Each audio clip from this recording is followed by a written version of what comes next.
Assalamualaikum warahmatullahi wabarakatuh dan selamat berjumpa lagi bareng aku di channel Teknisi Digital. Di video kali ini aku mau memperbaiki sebuah kipas angin, mereknya adalah Advance Digital seperti ini yang katanya rusak. Ya, langsung kita cek bareng-bareng ya. Cara bongkarnya seperti ini. Langsung kita buka sabuknya pakai tangan seperti ini.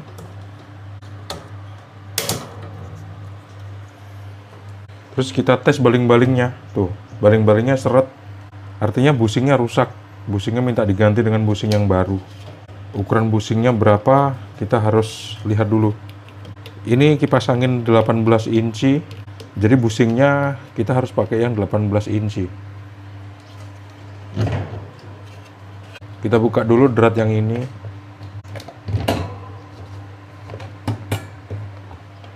Terus jangan lupa ambil tisu. Aku pakai tisu dari Jolly Kuliner. Kalian bisa cek di bawah kalau pengen beli tisunya. Ini ya, baling-balingnya nggak bisa berputar, asnya seret banget, ini macet total. Kita coba tes dulu pakai avometer digital untuk ngelihat spoolnya masih normal apa enggak, atau masih nyambung apa udah putus. Kita arahin selektor avometernya ke dioda, terus probe hitamnya ke kom, dan probe yang warna merah ke sini, ke tengah. Kita hidupin ke nomor 1. Terus kita tes stekernya.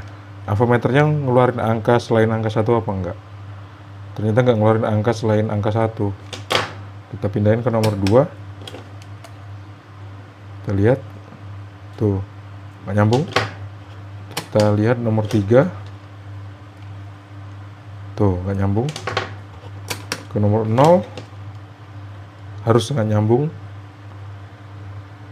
Tuh, ternyata nggak nyambung juga. Artinya, thermal fuse-nya putus. Jadi yang rusak adalah busing dan thermal fuse. Sekarang, sebelum kita vonis thermal fuse-nya putus, coba kita cek saklarnya. Apakah saklarnya masih bagus? Kita buka seluruh skrup yang ada di sini. Pengecekan saklar ini berguna banget, karena kalau nggak kita cek, jangan-jangan bukan thermal fuse yang putus, tapi saklarnya yang rusak. Kita lihat saklarnya. Saklarnya masih baik-baik aja ini. Masih bersih banget. Kita pasang ulang. Kita fokus sekarang ke thermal fuse-nya. Untuk menjangkau thermal fuse, kita harus membuka covernya.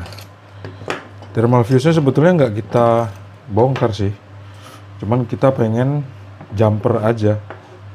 Dan proses penjumperan itu bisa kita lakukan dengan membuka 4 buah skrup yang ada di sini, yang nutupin covernya. Kita tinggal congkel seperti ini. Masukin, congkel, dorong. Masukin, congkel, dorong. Masukin, congkel, dorong. Masukin, congkel, dorong. Tuh, kebuka kan? Tinggal kita tarik seperti ini. Ini dia tipe dari motornya, YYF 7120W007 AL 220 volt 50 Hz. Tuh, dinamonya masih kelihatan bersih banget. Cuman busingnya macet. Dan aku ngeliat di sini karetnya tuh udah gosong. Nggak tahu nanti ini setelah kita jumper dan kita ganti busing dia masih bisa normal apa enggak. Karena kalau misalnya spoolnya udah rusak, mau kita ganti busing dan kita jumper thermal fuse pun dia tetap nggak mau sembuh. Kalau gitu kita butuh sebuah alat yang namanya adalah tang buaya seperti ini. Kita setting tang buayanya dulu untuk ngepasin sama murnya.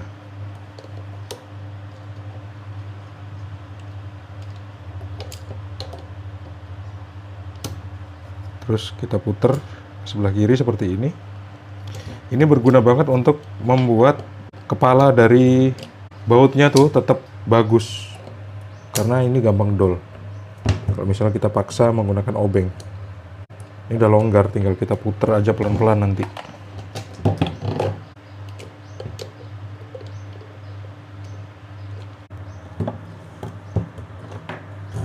Satu lagi.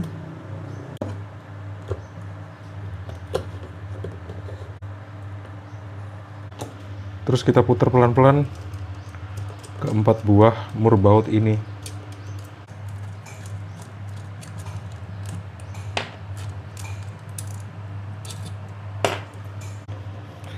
Terus ini ada spinya kita lepas dulu pakai tang cucut. Cara ngelepasnya seperti ini, kita ketok, terus kita tarik. Ya.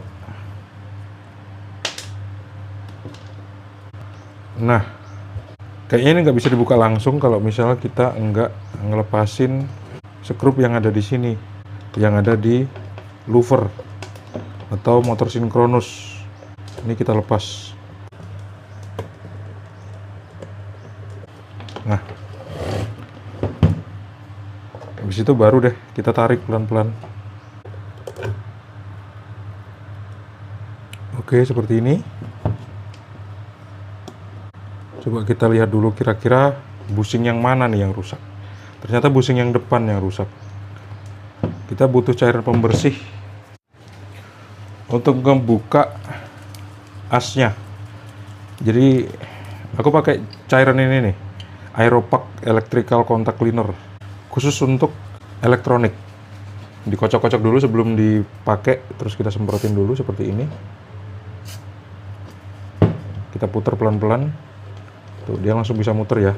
Tadi kan nggak mau sama sekali kan.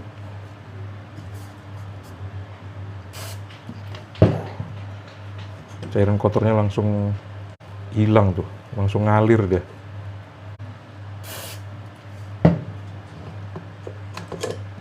Nih, busing depan rusak, kotor banget.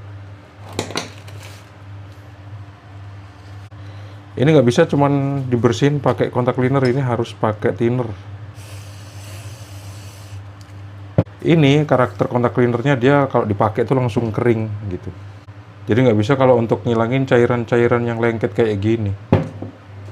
Sekarang kita udah tahu rusaknya di busing bagian depan. Kita cek dulu busing bagian belakang sebetulnya masih normal apa enggak. Kita masukin asnya seperti ini, tapi lengket loh. Busing belakang tuh kayak bermasalah juga. Busingnya dua-duanya deh, kalau gitu harus kita ganti. Ini bisa kita lepas, posisinya seperti ini. Kalau bisa jangan sampai salah posisi, pelan-pelan, jangan sampai kawatnya putus. Kita cuma mau menjangkau busingnya aja. Ada skrup yang harus kita buka di sini. Skrupnya adalah skrup yang menghubungkan antara motor sinkronus dengan bodi spool bagian belakang. Sudah kita buka seperti ini. Terus kalau perlu kita buka juga skrup kapasitornya. Nih, busing bagian belakang rusak juga ternyata. Dua-duanya harus diganti. Ini bagian belakang yang ada coakannya. Yang bagian depan itu nggak ada coakannya. Kita cabut. Terus kita congkel. Kita geser dulu. Bagian depan, ayo coba kita congkel. Caranya gampang. Seperti ini aja. Tuh. Satu.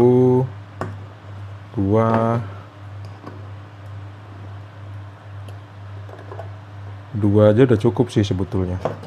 Kalau lebih pengen lancar lagi ya tiga-tiganya kita congkel seperti ini. Terus kita dorong dan akhirnya kita bisa ngelepas busingnya. Busingnya lengket banget. Ini dia nih. Ini busanya boleh kita buang atau boleh kita ganti dengan busa yang baru. Tapi biasanya sih aku nggak pernah ganti busanya nggak perlu dipakai, jadi tempat nempelnya debu soalnya untuk kasus-kasus tertentu. Ini yang belakang kita lakukan hal yang sama, kita congkel 1 2 3, kita dorong. Ada ring nih untuk bagian belakang, ringnya kita pasang lagi deh di sini. Ini ring as ini. Udah terlepas kan?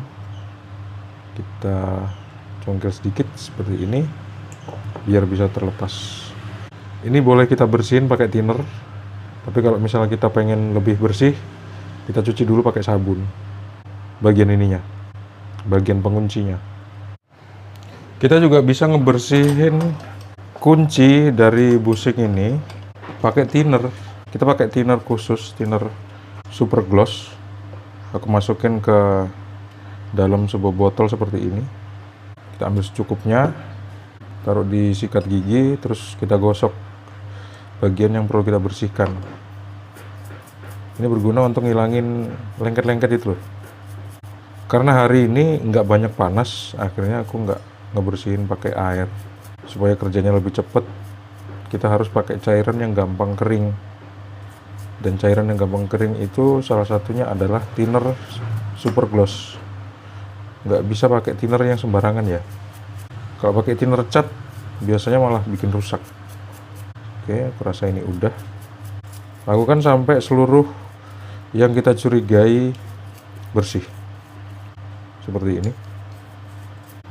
Aku udah beliin busing yang baru nih. Ada 4 buah. Kepakainya cuma 2 aja. Dan sekarang komponen-komponen yang tadi aku cuci sekarang udah bersih, udah kering. Sebelum aku ganti busing yang baru, aku mau cek dulu kira-kira spool ini masih bisa berfungsi dengan normal apa enggak kalau di jumper, atau masih bisa nyambung apa enggak kalau di jumper. Soalnya kalau enggak dites dulu, spoolnya nanti udah kita ganti busing percuma aja. Tetap aja nggak bisa hidup soalnya kan, kalau misalnya spoolnya bermasalah. Kita bisa perhatiin kabel apa yang nyambung ke steker. Biasanya kabel warna biru atau kabel warna coklat. Nih ya kabel steker. Kabel steker ini muncul keluar 2 buah. Kabel warna biru dan kabel warna coklat. Kabel yang warna coklat ini nyambung langsung ke saklar. Dan kabel warna biru ini nyambung ke kabel warna hitam. Jadi yang akan kita jumper adalah kabel warna hitam di sini. Kita udah tahu kabel yang mau kita jumper adalah kabel warna hitam, tapi proses penjumperan sebelum pemasangan busing kayaknya aku cancel. Jadi harus aku pasang busingnya dulu deh, daripada ribet-ribet. Soalnya kita harus ngatur jarak penjumperannya, dan jarak penjumperan itu bakal bisa dikerjakan kalau misalnya kita udah masang cover bagian belakang dari kipas anginnya. Ini dia. Ini busing baru yang mau kita pasang. Ini yang depan, ini yang belakang. Kita kasih busing di sini 1 buah, terus kita kasih penjepitnya, terus kita kasih penguncinya seperti ini. Terus kita rapetin deh. Kita butuh palu nih, pakai godam 4 kilo. Taruh seperti ini, terus kita dorong kuncinya ke dalam seperti ini.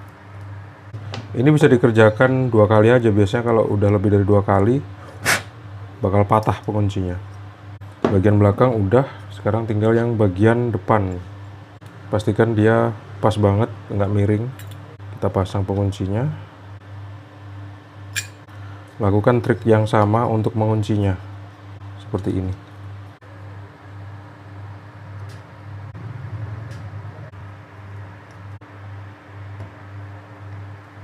Oke, kita rakit ya. Setelah aku rakit semuanya, ngerakitnya gampang kok. Seperti kita membukanya lah. Dan udah aku jumper. Ini dia. Kabel warna hitam aku kupas, aku jumper dengan kabel warna hitam. Aku sambungin dengan salah satu kabel di kapasitor. Sekarang kita tes pakai avometer. Kira-kira nyambung apa enggak. di nomor 1, 2, dan 3. Harusnya dia nyambung. Kalau nggak nyambung berarti ya game over. Kita arahin ke skala dioda avometer digitalnya. Sekarang nomor 0 kita pindahin ke nomor 1. Tuh, nggak nyambung loh. Spoolnya jim guys. 2, 3, 0, 1, 2, 3. Aduh, beneran kan? Ternyata spoolnya jim, ngejim. Coba kita cek gini. Kabel stekernya putus apa enggak sih sebetulnya? Kabel stekernya nggak putus. Sih bagus. Tapi emang ini jim. Spoolnya udah rusak. Rusak. Setelah dibersihin, setelah diganti bushing, setelah di jumper, nggak ada perubahan sama sekali. Udahlah, game over. Nih ya, kalau misalnya kita mau bener-bener coba tes ke arus listrik 220 volt, boleh. Tapi aku yakin nggak bakal hidup. Nih ya, sekarang kan nomor 0. Bismillahirrahmanirrahim. Nomor 1, 2, 3. Tuh, nggak hidup kan? Tapi luvernya pun nggak bergerak loh. Aturan luvernya tuh masih hidup kalau spoolnya mati. Oh, tuh hidup dia. Luvernya hidup. Tadi nggak connect kayaknya. Oh, hidup guys. Kok bisa gini?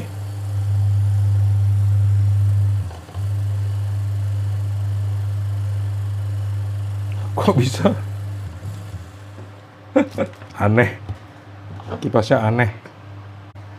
Hidup. Kalau gitu coba kita bongkar lagi deh kabelnya. Kita cek ada masalah jangan-jangan sama kabel stekernya ini. Kalau misalnya aku cek ini di stekernya, aku kasih probe warna hitam ya di sini. Terus yang merahnya aku tempelin di kabel steker warna coklat. Tuh, hambatannya gede banget loh. Kayak nggak normal gitu. Sedangkan yang warna biru, kita lihat, gede banget hambatannya ini. Yang warna biru, tuh, 002. Yang warna coklat, oh, bagus kok ternyata. 017, 004. Yang warna biru, 002.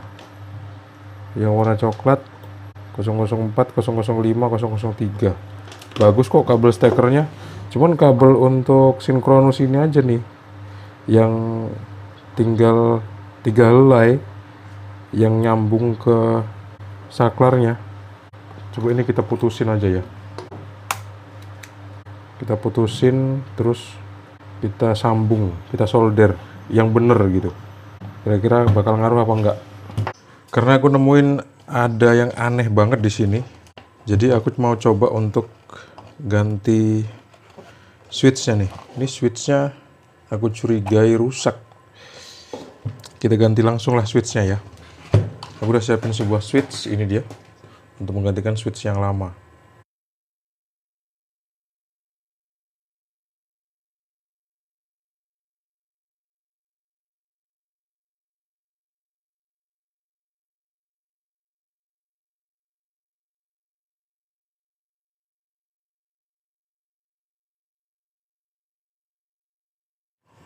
Udah selesai penggantian switchnya. Sekarang ayo kita tes, kita colokin ke arus listrik 220 volt. Bismillahirrahmanirrahim. Kita hidupin.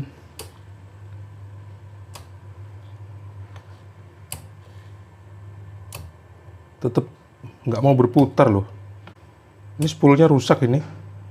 Motor sinkronusnya tuh bisa hidup. Motor sinkronus bisa hidup, artinya kabel stekernya masih bagus. Tapi ada jalur di dalam spool ini yang putus. Ini udah diganti bushing tapi masih tetap nggak mau hidup nih. Jadi kalau kita mau rajin sih, kita bongkarin lagi, terus kita cari jalur yang putus itu, kita sambung di dalam spool ini. Nih di sini nih yang kita curigai. Coba langsung kita operasi. Ini ada kabel tisnya kita putus. Ada 2 buah. Terus kita ambil kabel tisnya, kabel tisnya udah gosong, udah putus. Nah, kita lihat nih satu persatu ada yang putus apa enggak. Yang warna putih masih bagus. Terus tarik lagi satu buah. Ini kabel warna coklat masih bagus, masih nyambung. Terus ini kabel warna hitam masih nyambung. Terus ini kabel warna hitam warnanya hitam semua, masih nyambung juga. Satu lagi.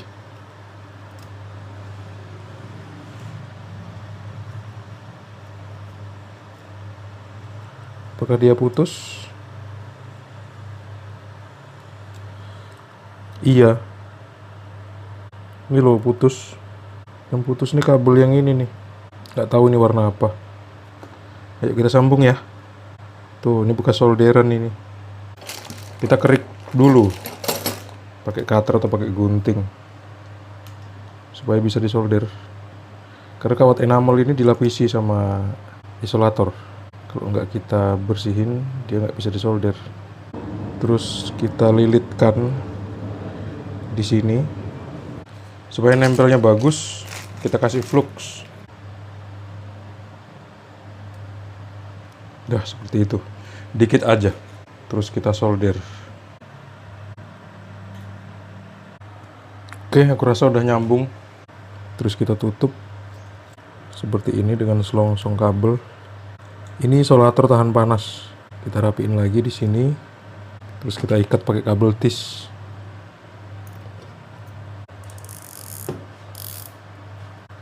Satu lagi di sini biar kuat. Karena contohnya kan pakai 2. Sekarang kita pakai 2 juga.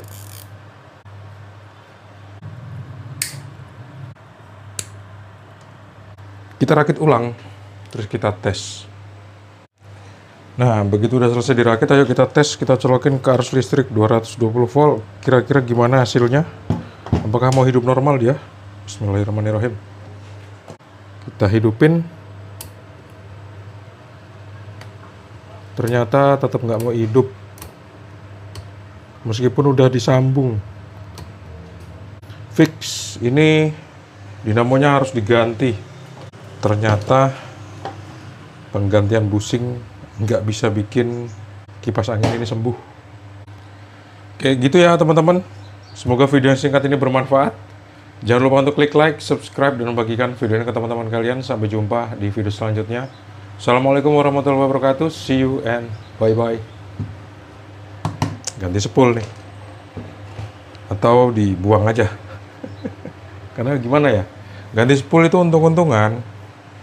Kalau misalnya awet dia bisa sampai setahun, kalau nggak awet 2 minggu udah rusak.